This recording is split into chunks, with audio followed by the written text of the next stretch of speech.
오늘은 창세기 1장 9절에서 19절까지 말씀을 보겠습니다. 하나님이 이르시되 천하의 물이 한 곳으로 모이고 묻이 드러나라 하시니 그대로 되니라. 하나님이 묻을 땅이라 부르시고 모인 물을 바다라 부르시니 하나님이 보시기에 좋았더라. 하나님이 이르시되 땅은 풀과 씨 맺는 채소와 각기 종류대로 씨 가진 열매 맺는 나무를 내라 하시니 그대로 되어 땅이 풀과 각기 종류대로 씨 맺는 채소와 각기 종류대로 씨 가진 열매 맺는 나무를 내니 하나님이 보시기에 좋았더라. 저녁이 되고 아침이 되니 이는 셋째 날이니라.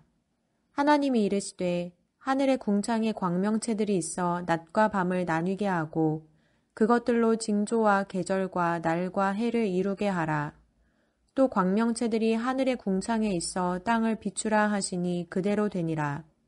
하나님이 두 큰 광명체를 만드사 큰 광명체로 낮을 주관하게 하시고 작은 광명체로 밤을 주관하게 하시며 또 별들을 만드시고 하나님이 그것들을 하늘의 궁창에 두어 땅을 비추게 하시며 낮과 밤을 주관하게 하시고 빛과 어둠을 나뉘게 하시니 하나님이 보시기에 좋았더라. 저녁이 되고 아침이 되니 이는 넷째 날이니라. 아멘. 고대 사회에서는 이름이 없다라고 하면 존재가 없다라고 생각을 했습니다. 그래서 이름을 지어주는 것을 통해 존재가 시작된다라고 흔히 이제 그렇게 생각을 했습니다.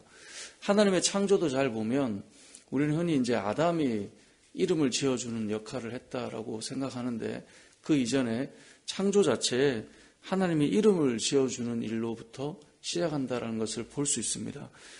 첫째 날을 보면 3절에 보면 하나님이 빛이 있으라 하셨죠. 그리고 나서 5절에 보면 하나님의 빛을 낮이라 부르셨다라고 되어 있어요. 이 부른다라고 하는 자체가 이제 이름을 지어줬다는 의미거든요. 어두움을 밤이라 부르셨어요. 첫째 날에 빛이 있게 하셔서 빛을 낮이라 부르셨고 어두움을 밤으로 부르셨어요. 이름을 지어주시는 거예요. 이제 그 낮이다, 밤이다. 둘째 날도 마찬가지입니다. 둘째 날도 8절에 보면 하나님이 궁창을 이제 궁창 아래 물과 궁창 위에 물로 나뉘게 하셨던 건데 궁창을 뭐라고 불러주셨어요? 하늘이라고 부르셨어요. 그렇죠? 셋째 날도 마찬가지입니다. 10절에 가보면 묻을 땅이라 부르셨고 모인 물을 바다라 부르시니 하나님 보시기에 좋았다. 하나님께서 세상을 만드실 때 세상을 만드시는 그 실체에 이름을 부여하시면서 존재가 시작되게 했다라고 하는 것이 첫째 날, 둘째 날, 셋째 날에 단순히 뭔가 어떤 실존하는 뭔가를 만들었다라고 하는 것을 넘어서 그 의미와 존재를 부여하시고 그것을 시작하게 하시는 분이 하나님이시다라고 하는 것을 창조를 통해 보여주시고 있습니다. 이것은 나중에 이제 아담에게 이름을 지어라라고 하는 것을 통해서 하나님이 하는 역할과 그 다음에 그 하나님의 역사를 부여받은 인간이 어느 위치에 있는가를 보여주는 내용이기도 합니다. 그래서 사람은 일반 동물과는 다릅니다. 그러니까 흔히 진화론자들은 세상이 그냥 큰 빅뱅을 통해서 만들어졌다라고 하는 개념으로 본다면 사람과 동물과 식물은 다 같아질 수밖에 없어요. 존재적 가치가. 그죠? 진화라고 하는 건 좀 더 기능적으로 나아 보일 수는 있지만 존재적 가치는 같아질 수밖에 없어요. 그러다 보니 이제 결국은 이 생각 자체가 모든 만물이 하나로 가는 어떤 그런 부분으로 흘러갈 수밖에 없거든요. 그런데 하나님께서 세상을 만드실 때 이름을 부여하셨고 그 역할을 아담이 이제 하게 됐다는 것이고 이제 우리가 어제 보지는 않았지만 첫째 날 하나님이 빛을 만드셨습니다. 이 빛이 있게 되면서 저녁과 아침이 시작되게 됩니다. 근데 아직 태양은 없습니다. 이건 뭘 말할까요? 그래서 이 빛에 대한 해석이 많지만 가장 중요한 건 태양이 이 하루를 시작하게 하는 저녁과 아침을 나누는 기준이 아니라 하나님이 허락하신 이 빛을 통해서 그러니까 태양보다 먼저 이 빛과 어둠을 나누게 하시는 그 실체는 하나님이셨다라고 하는 것을 보여주고 싶은 겁니다. 그러니까 우리는 생각할 때 태양이 있어야 아침과 저녁이 있지라고 말하지만 태양이 있기 전부터 하나님이 빛을 허락하셔서 저녁과 아침이 출발하게 되었다라고 말하는 거예요. 그래서 빛의 가장 근본적인 출처는 태양이 아니고 빛의 가장 근본적인 출처는 하나님이시다라고 하는 것을 성경은 우리에게 알려주시는 것이고, 한 유대인의 문헌에는 이 빛을 하나님의 찬란한 영광과 그의 임재라고 해석을 하는 그런 이제 문헌도 있습니다. 빛에 대한 여러 해석이 있지만 결국은 빛은 하나님으로부터 오는 그 영광과 하나님의 임재와 출발과 시작임을 알 수 있는 것이고, 세상에 빛으로 오셨다라고 하는 예수 그리스도, 그분의 임재 역시 우리에게 놀라운 뭔가를 보여주는 그런 개념이 있는 것처럼 이 출발도 그렇다라고 볼 수 있습니다. 그래서 이 빛으로 인하여서 이 저녁과 아침이 생기잖아요. 아직 태양이 없기 때문에 이 저녁과 아침을 첫째 날, 둘째 날, 셋째 날까지의 저녁과 아침을 하루 24시간으로 보기보다 하나님이 지으시는 이 하루 3일째까지는 그 기간을 알 수 없다라고 대부분의 성경학자가 요즘에는 해석을 하시더라고요. 이제 제가 신대원에서 공부하고 할 때는 이 저녁과 아침을 실제 24시간으로 첫째 날부터도 봐야 된다. 저도 그렇게 배워왔었는데, 최근에 이제 이 창세기를 해석하는 여러분들의 책들을 보니까 지금은 대다수가 아마 뭐 과학과 연결해서 그렇게 보시려고 하는 것도 있는 것 같긴 한데, 태양이 있기 전까지 첫째, 둘째, 셋째 날에 저녁과 아침은 24시간이라고 단정 지을 수는 없다라고 이야기를 하는 그런 좀 추세인 것 같습니다. 아무튼 저녁이 되고 아침이 되는 그 출발을 시작하게 하는 것, 이 첫째 날 하나님이 일하시는 것이고, 빛의 출발은 태양이 아니라 하나님으로부터 시작이다. 이것을 말씀해 주고 싶은 겁니다. 둘째 날은 궁창이 있어서 물과 물을 나눠요. 그래서 오늘 우리가 어제 읽었던 말씀인데 6절에 보면 물 가운데 궁창이 있어 물과 물로 나눠져요. 그래서 궁창을 만들어서 궁창 아래 물과 궁창 위의 물이라고 되어 있죠. 이렇게 보면 조금 헷갈릴 수 있는데, 그냥 쉽게 말하면 하늘과 바다를 만드신 거예요. 근데 하늘은 비가 내리잖아요. 그래서 비를 내리는 물을 담았다라고 생각하시면 되고, 이 땅에는 이 땅에 물을 담고 있다라고 해서 궁창 위의 물과 궁창 아래 물로 생각하시면 되는데, 우리의 개념으로는 하늘과 바다를 둘째 날 만드셨다는 겁니다. 그리고 셋째 날에는 무엇을 만드셨습니까? 그 물에서 묻이 올라오게 하셨어요. 그렇죠? 땅을 만드시는 거예요. 그래서 결국 보면 첫째, 둘째, 셋째 날은 이 어두운 건 빛이 있게 하셨고, 하늘과 바다와 땅을 만드셨어요. 그러니까 빛과 어두움, 아침과 저녁, 그리고 하늘, 땅, 바다. 이 모든 것은 구조를 의미해요. 예전에 제가 창세기를 한번 이렇게 강의할 때 말씀드렸는데, 하나님이 창조하실 때 첫째, 둘째, 셋째 날은 혼돈함을 질서로 바꾸는 날이었어요. 시간들이었어요. 그래서 이 질서정연하게 첫째, 둘째, 셋째 날을 잡은 다음에 넷째, 다섯째, 여섯째 날이 연결이 돼요. 첫째 날이 빛이 있게 했기 때문에 이제 넷째 날은 해와 달과 별인 광명체가 있는 거예요. 둘째 날에 뭐가 있었죠? 하늘과 바다이기 때문에 연결해 보면 뭐를 만드셨겠어요? 하늘의 새와 바다의 물고기를 만드신 거예요. 셋째 날은 땅이 있기 때문에 그 땅에서 움직이는 짐승과 사람을 만든 거예요. 그러니까 이게 1, 2, 3은 구조를 말하는 것이고 4, 5, 6은 그걸 채우는 거예요. 그러면 하나님이 개입하기 전에 창조전의 상태가 어땠죠? 혼돈했죠. 혼돈한 걸 질서를 잡아요. 공허했죠. 공허한 것을 채워요. 흑암이었죠. 빛을 가장 먼저 부여하셨어요. 그렇게 해서 창조가 시작되었다고 하는 것이 구조적으로 그려지게 되는 것이 이 1장에 대한 전체 내용입니다. 그리고 그 시작하게 하시는, 이름을 불러주시는 분이 하나님이시다. 그리고 뿐만 아니라 셋째 날에 우리가 보니까 이제 땅이 만들어지게 한 다음에 그 다음 뭘 하십니까? 땅에 11절에 보니까 하나님 이르시되 땅은 풀과 씨 맺는 채소와 각기 종류대로 씨 가진 열매 맺는 나무를 내라 하시니 그대로 됐습니다. 그러니까 이 땅이라고 하는 것은 생명을 창조해낼 수 있는 그런 영역으로 만들어 놓으신 것이고요. 거기에 뭘 만드셨어요? 그냥 풀, 채소, 나무 이렇게 말하지 않죠. 씨에 대한 이야기를 하고 계세요.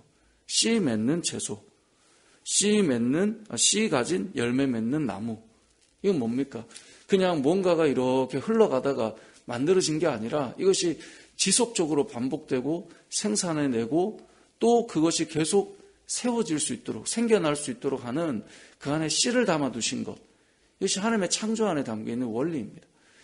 만약에 이것이 그냥 흘러 생명 없는 존재가 생명 있는 뭔가 숨이 없는 것이 숨이 붙었다라고 말하는 것도 사실 여기 있는 스폰지가 수천만 년이 되면 수억만 년이 되면 갑자기 숨을 쉬게 된다.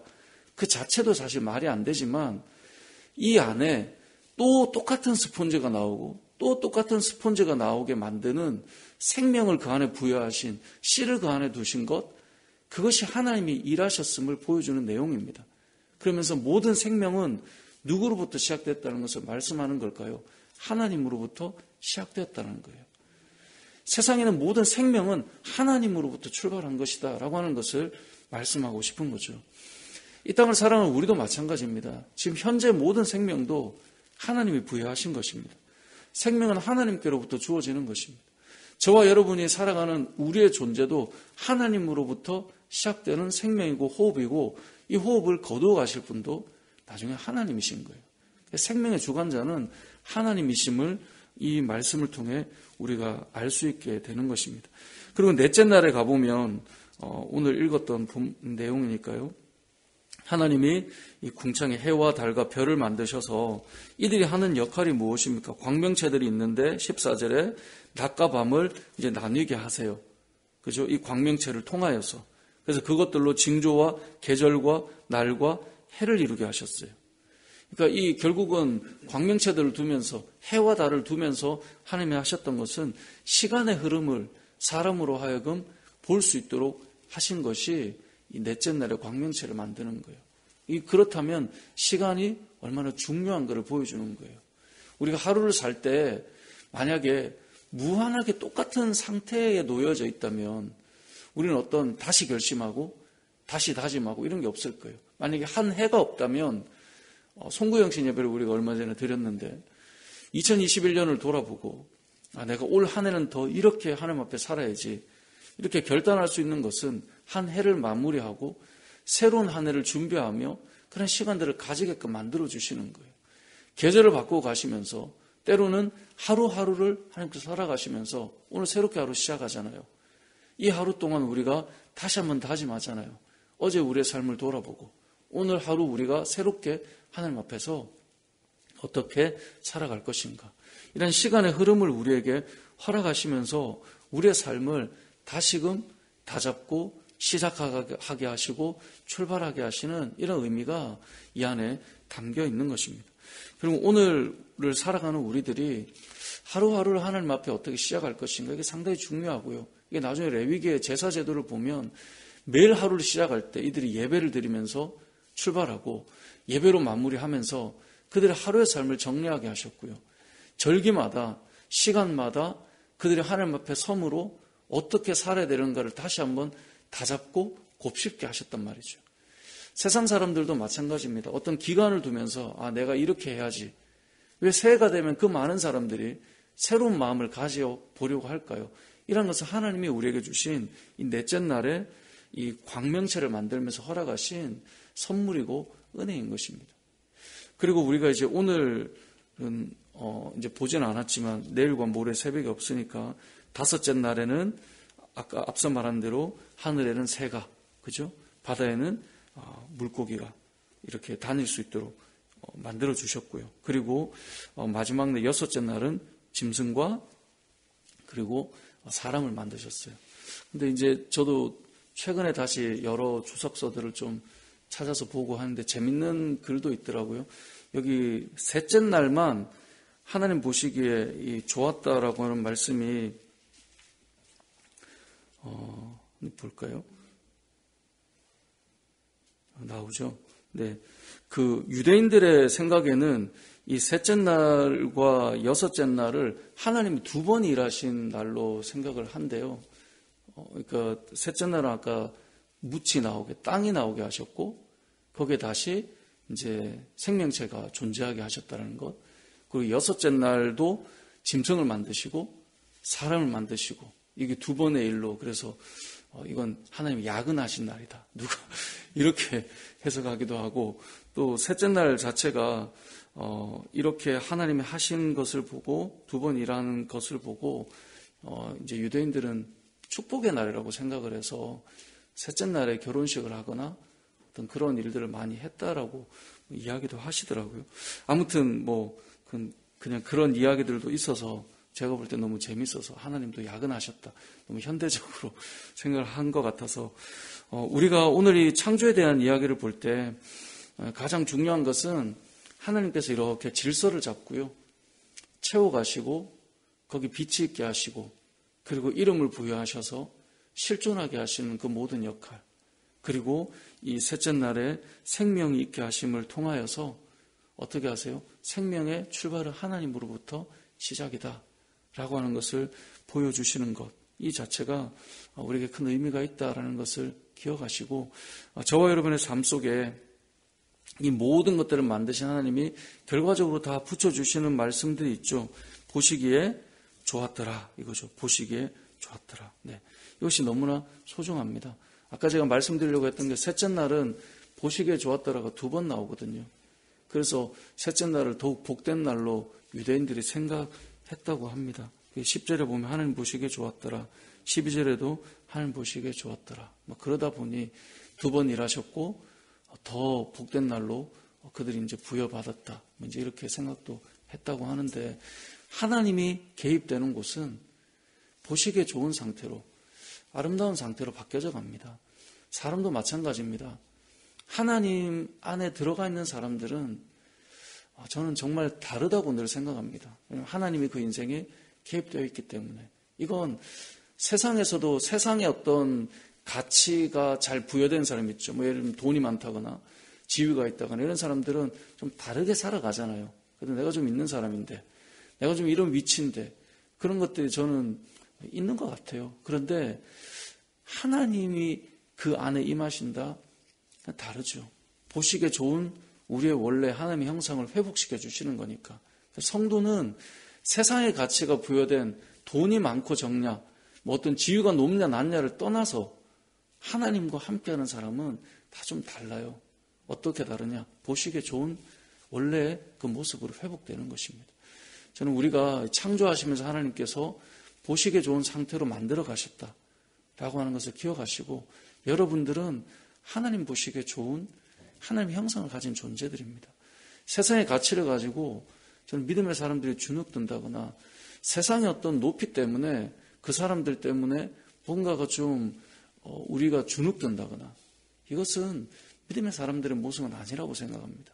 성경을 잘 보면 최고의 자리에 올라가지 않았지만 늘 믿음으로 당당했던 수많은 믿음의 사람들이 등장하잖아요. 저와 여러분은 하나님 보시기에 좋은 존재다라고 하는 사실을 기억하시고 오늘 하루도 우리에게 생명을 주시고 우리에게 또 출발하게 하시는 그 하나님 안에서 우리 안에 또 채우시고 이 질서를 잡아주시는 하나님 안에서 우리의 삶을 아름답게 빚어가시며 하나님 안에서 하나님 보시기에 좋은 믿음의 삶을 살아가시길 주님의 이름으로 축복합니다.